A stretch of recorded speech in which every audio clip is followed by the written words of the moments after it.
서민의 시사방구 날로 인기를 모아가고 있지만 조회수는 안 나오는 하여튼 그러한 시사방구 시작하겠습니다. 오늘은 대법원 숫자를 늘려서 베네수엘라로 가자 이거에 대해서 하겠습니다. 민주당 김용민 의원 등 14명이 5월 2일 대법관 수를 현행 14명에서 30명으로 증원하는 법원 조직법 개정안을 발의했습니다. 김용민? 김용민은 초선 의원 때부터 철험회 같은 거 만들어서 하여튼 강경한 발언을 많이 했던 그런 사람인데, 이 사람이 주로 했던 거는 글쎄요, 법을 그렇게 존중하는 것 같지는 않은 분인데, 이분이 갑자기 대법관 1인당 업무 부담 경감을 위해서 또는 대법원 구성의 다양화를 위해서 이러한 법안을 발의했답니다. 여러분, 우리 다른 사람은 몰라도 김용민이 대법관 걱정을 하는 거를 이걸 믿을 수 있습니까? 이건 아니지. 이건 아니야. 사실 우리나라가요, 판사들의 업무가 되게 많은 건 맞아요. 그러니까 뭐 대법원만 그런 게 아니라 판사가 지금 3,200명쯤 된대요. 그런데 1인당 사건 숫자가 2019년 기준 연간 464건, 독일의 5배, 일본의 3배래요. 그러니까 변호사는 넘쳐나는데 이 판사는 늘지 않은 거야. 변호사가 3만 명이 넘는 거 아세요? 그래서 이런 거 있잖아. 좀 힘 있는 권력자가 재판할 때 보면 막 변호사 10명이 딱 도열해가지고 판사 째려보고, 야, 이거 떨려서 재판하겠냐고. 그렇잖아요? 그래서 판사를 늘려달라는 이제 이런 요청이 많지만 민주당은 별로 여기에 대해서 관심이 없었어요. 왜냐? 왜 없냐? 아니, 민주당은 좀 범죄 저지르는 분들이 좀 많잖아. 그러니까 판사가 많아져서 재판이 빨라지면 안 좋은 거지. 그래서 있잖아요. 2022년에 억지로 이제 법원을 늘리는 그런 법안을 이제 발의를 해서 국회 통과까지 이제 발의를 했는데, 그 법이 2년 동안 잠자고 있다가 대통령 탄핵되고 나서 작년 말에 이제 겨우 통과가 됐거든요. 어쨌든 그랬단 말이죠. 그래서 2025년부터 5년간 370명을 증원해서 뭐 법관을 뭐 3,584명으로 늘리겠다고 합니다. 자, 근데 좋아요. 이래서 이제 1심과 2심 판사들은 좀 순통에 튀었단 말이야. 근데 문제는 대법관이에요, 대법관. 대법관이 여러분 14명인 거 아시죠? 14명. 1, 2심 판사는요, 1심 판사 여러 명이고 2심 판사 여러 명인데, 대법관 판사는 유일한 3심 법원인 대법관 판사는 14명밖에 안 되는 거야. 그 중에서 행정처장은 판결을 안 해. 13명이서 막 대법원장 빼고 4명씩 조 나눠가지고 막 그냥 1, 2, 3부로 나눠서 재판하는데 이게 업무가 폭증한다고요. 2022년만 해도 대법원에 그 넘어온 사건이 5만 6천 건이야. 왜냐면 우리나라는 조금만 마음에 안 들어도 이게 2심하고 3심하고 그래서 많이 갈 수밖에 없잖아요.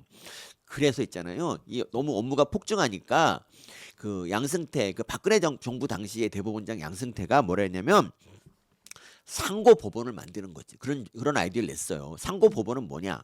그러니까 간단한 사건은 이 상고 법원에서 다 처리하고, 대법원은 전원합의체, 뭐 이재명 같은 중대 범죄자를 잡을 때 이 전원합의체로 하고 막 그러잖아.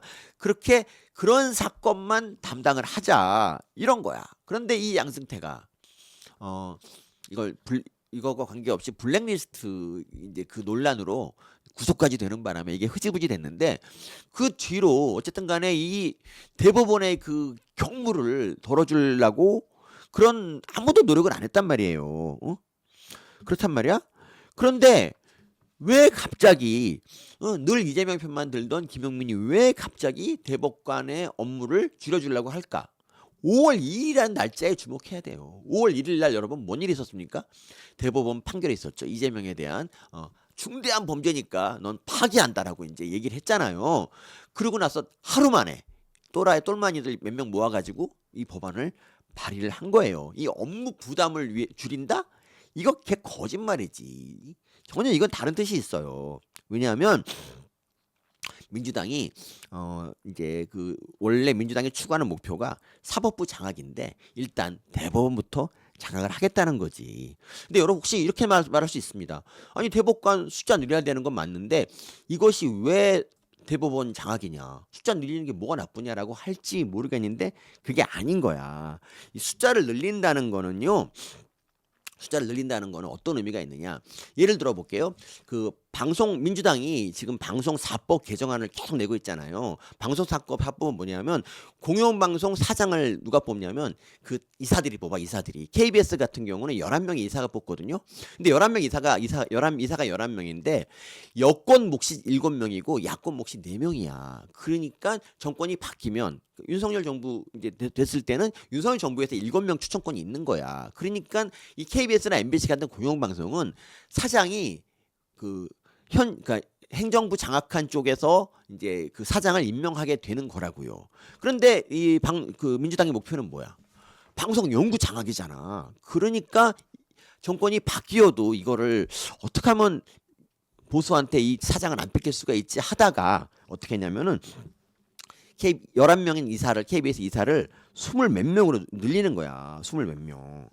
그래서 어떻게 그 나머지 누가 뽑냐?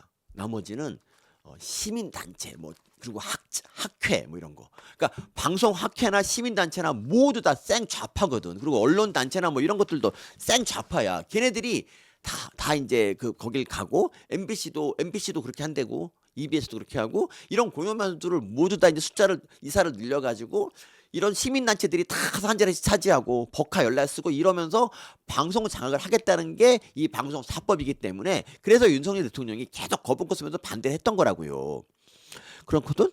대법원도 마찬가지야. 대법원도 지금은 대법원 판사를 대통령이 임명을 해요. 물론 국회의 동의를 받아서 하는 건데 임명 주체가 대법원인 거야. 대통령인 거야, 대통령. 그렇기 때문에 이거를 대통령이 그러니까 요새 대통령 몫을 줄인다 그러면 괜히 좀 오해가 뭐 좀 사람들이 진실을 알 수 있잖아. 사법부 장악하려고 그러는 건 이걸 알 수 있으니까 대통령이 뽑는 숫자는 그냥 놔두고 그리고 이제 뭐 시민단체, 뭐 법학 뭐 단체, 뭐 법학 학술 모임 그런 그지 깽깽이 같은 그런 단체들 되게 많거든. 생좌파야 전부 다. 얘네들한테 그리고 또 여자도 뽑자 그러고 페미들 집어넣고 막 이래 가지고 그 대법원을 영원히 좌파의 소굴로 만들겠다고 하는 것이 바로 민주당의 대법원 늘리기야. 이게 물론 김용민 대가리에서 나온 건 아니에요. 이거는 베네수엘라의 아주 유명한 독재자 차베스라는 사람이 있어요. 차베스. 베네수엘라를 석유 부국 베네수엘라를 세계에서 가장 가난한 나라로 만들어버린 그런 훌륭한 사람인데 그 베네수엘라 차베스의 길을 가겠다는 우리 그 민주당이 이제 똑같이 하는 거야. 그 차베스가 대법관 숫자를 왕창 늘렸거든. 늘려가지고 다 자기 친구들을 맡게 해놓은 거예요. 이래갖고 이제 차베스는 나쁜 짓을 해도 절대 처벌받지 않고 이렇게 됐거든. 이 짓을 또 하겠다는 게 바로 이번에 김용민의 대법관 숫자 늘리는 거예요. 장악하지 못하면 숫자를 늘려라. 이런 거예요, 이런 거. 정말 이게 대단한 게 뭐냐면 이 문재인 때 말이죠. 문재인 때는 이 행정부하고 입법부를 좌파가 장악했잖아요. 그래도 그때는 사법부가 살아 있었어요, 여러분. 우리에게 그 암울한 시대에 희망을 준 게 뭐냐? 2020년 12월에 있었던 정경심 4년. 이 조국 사태의 그러니까 조국 사태가 이 정경심의 그 확정 판결과 조국의 확정 판결로 끝이 났잖아. 근데 그 정경심 4년을 때렸기 때문에 우리가 옳구나. 이거를 알고 이제 계속 전진할 수 있었잖아요. 근데 이제 이재명이 돼서 행정부와 국회뿐 아니라 사법부까지 장악하잖아. 그럼 이 나라는 이제 희망이 없어. 이재명의 일파들은 절대로 유죄가 나오지 않을 거니까. 그렇거든요. 그래서 자유민주주의 그딴 거 없어요. 그래서 이번에 대선에서 꼭 이겨야 되는 게 그래서 행정부라도 차지해야 되는 게 바로 이거예요. 바로 이거. 민주당 민주연구원 부원장 출신인 박진영이라는 애가 있거든요. 근데 이런 말을 했다니까. 걔는 상권 분립이라는 것도 이제 막을 내려야 된다. 이런 말을 했다니까. 여러분 꼭 대선에서 이겨서 자유민주주의 지킵시다. 서민의 시사방구 이상 마치겠습니다.